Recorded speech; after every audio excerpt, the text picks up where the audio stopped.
2022 is coming to an end and 2023 is on the horizon, but let's talk about the games of 2022 before we wrap the year up. Let's go! 2022 is nearing its end, and a lot of video games have been played this year. It was a great year for games of all consoles, filled with a lot of surprises, but I want to talk about the games this year that I truly love the most. The games that were the cream of the crop in my eyes, and that deserve to be mentioned when wrapping up this year. So everyone, here are my favorite games of 2022. A quick disclaimer, this is my personal list of games that I enjoyed in 2022. Your favorite game may not be on this list, and that's okay. Either I didn't play it, or I didn't like it as much as you did. The latter being the case for a certain famous Soulsborne game. Anyway, let's not talk about that. Let's talk about my favorite games of 2022 in no particular order. Pokemon Legends Arceus. The first Pokemon game to come up this year, and my goodness, what a game to start 2022. After years of what felt like the same game over and over, Pokemon Legends Arceus shakes everything to its core. There are no gyms, but instead you make the Pokedex from scratch. No random encounters, you find Pokemon in the wild just out there in the open. And while you can battle with other Pokemon, these Pokemon can and will harm you, yourself, out in the open. It broke all of the typical Pokemon rules and cliches, and I loved it. It also had a decent story, the ability to craft items, change moves whenever you want, and evolve your Pokemon whenever you want. The convenience is something so many have been asking for in previous Pokemon games for years now, and it is wonderful. Sure, the game's not the greatest looking and had some other problems, but I spent a good amount of time playing this one, especially shiny hunting. I had a lot of fun just spotting shinies out in the wild and doing a lot of the post-game stuff too. Pokemon Legends Arceus is certainly a legendary game. Kirby and the Forgotten Land. Not only the first full 3D Kirby game, but the first Kirby game I got myself really into. And in my opinion, this platforming adventure where you travel to the Forgotten Land and rescue Waddle Dees is a must-have on the Switch. The game is so colorful and beautiful. The levels are so creative and fun to play, and I love all the different abilities Kirby has, from the classic sword and hammer to even the new ranger ability. The new mouthful mode abilities are not only hilarious, from Kirby eating a car, stairs, paragliders, and more, but they also are magnificent gameplay mechanics that add to the creativity of the levels. Waddle Dee Town is also one of my favorite hub worlds in any game. It's such a welcoming and adorable atmosphere, and seeing all your added Waddle Dees you rescued become mini-games and NPCs around the area really makes me feel like all the work I'm doing means something.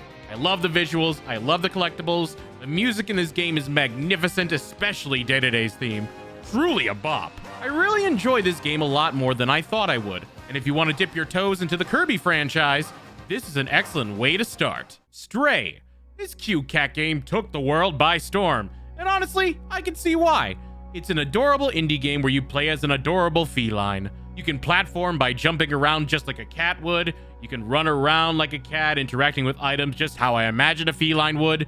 You even have a meow button, a button which I spam because why wouldn't I? The game is also creative with its visuals in the underground area, the robot society that lives underground, and the enemies you encounter, such as the Zerks. This cat goes on a journey from the bottom to the top, and for an indie game made by a small studio, which by the way, this was their first game they ever worked on, I'd say that's pretty impressive. Is a lot of the reason this game is popular is because of the internet and its love for cats? Yeah, of course, this is the internet we're talking about. But I still really enjoyed this game. It had a decent story, some great optional content, some wonderful visuals, a lot of clever moments where you can really picture yourself as a cat, and more. It's a cute kitty game where you go on a great adventure, and I never knew it was something I needed this year.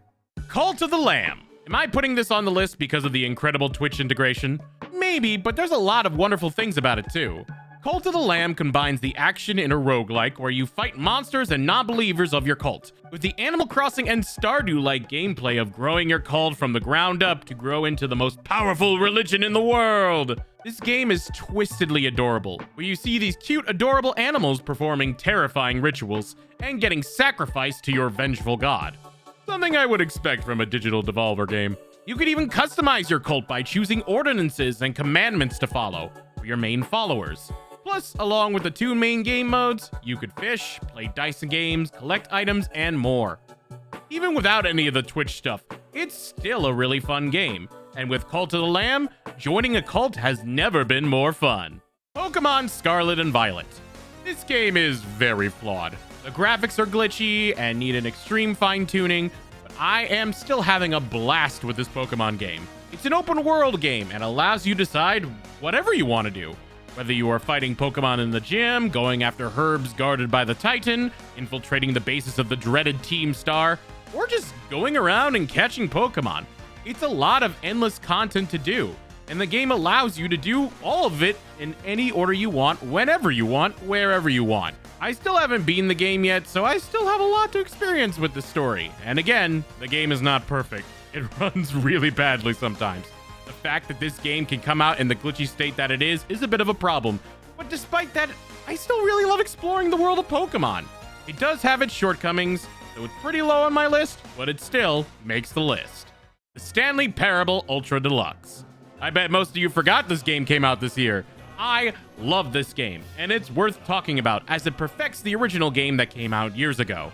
I won't say exactly how because it's kind of a spoiler, but it is 100% worth playing, whether you played it for the first time or replaying it all over again. It's hilarious, thought-provoking, has a lot of different choices that lead to endings that I can't go into again without spoilers. It truly is one of those games that you have to experience for yourself just to know how great it is. From beginning to end, this game is charming, funny, and wonderful. Now stop watching this and go play this game, because playing this game is certainly the right choice. Splatoon 3. It's no secret that I really love Splatoon, have since forever. And while a lot of people say there's no need for a new Splatoon, I feel it is one of the best in the series. Turf War is a great mode where you can splat multiplayer and literally cover your ground. Salmon Run is a fun co-op mode that can get really crazy and challenging at times. The story mode is not only fun and engaging, but a great introduction to mechanics and weapons. There's so much to do with the shops, weapon customizations, the card game, ranked modes. It's probably my favorite competitive shooter out there. And I continue to love it to this day as it's still getting updates with each and every season, and with Splatfests happening a couple of times every month along with big runs. It's a multiplayer game that's gonna be alive for the next 2 years, and I cannot wait to experience each and every minute of it. I'm gonna be splatting, leveling up my catalog, and doing my best to become a great splatter. And I'm not even the biggest fan of shooters. Heck, this is the only shooter I'll ever play. I don't touch Call of Duty or Overwatch. This is my big competitive game. It's gonna be great, and it's still gonna be updated for at least the next 2 years, so give it a shot. Xenoblade Chronicles 3. My game of the year, no question. I know a lot of people really liked Elden Ring or God of War, but this is my favorite game of the year, and my favorite game on Switch. It's a game that takes place in a world where two sides of a never-ending war, Kevis and Agnes, and 6 fighters, 3 from each of those sides, working together to end the conflict and save the world from more bloodshed and a dark force known as Mobius behind the shadows. It is a plot I am absolutely oversimplifying. Trust me when I say it is amazing. Xenoblade is known for having complex and emotional stories, and this one hits me right to my core, like sobbing right to my core. The game is huge and runs really well for a Switch game. Like, if you looked at the game, you would think it would be something not on the console, but it is. This game is huge and beautiful with dozens and dozens of landscapes all over the place, boundless places to explore, and so many side quests. Like, it never ends. You do 3, 2 more pop up. And these quests aren't just like typical run-of-the-mill quests. They either provide some great world building or are fully voice acted and add some great story moments too. I love it. Along with finding items and recruiting heroes, this game has an endless amount of things to do, and you will sink hours upon hours into this game. I could go on to more, but that really goes into spoilers. I want to make videos covering the entire Xenoblade Chronicles trilogy, so I'm trying to keep it brief as possible. If you are interested at all in this game, please play it. I know Xenoblade looks like a commitment, but it is 100% worth it. Your future will truly be changed the moment you do. What were some of your favorite games of this year? Let me know in the comments below. And don't forget to hit the like button and stay tuned for more videos. And let's move on to 2023 and the games that are coming out that year. Next time.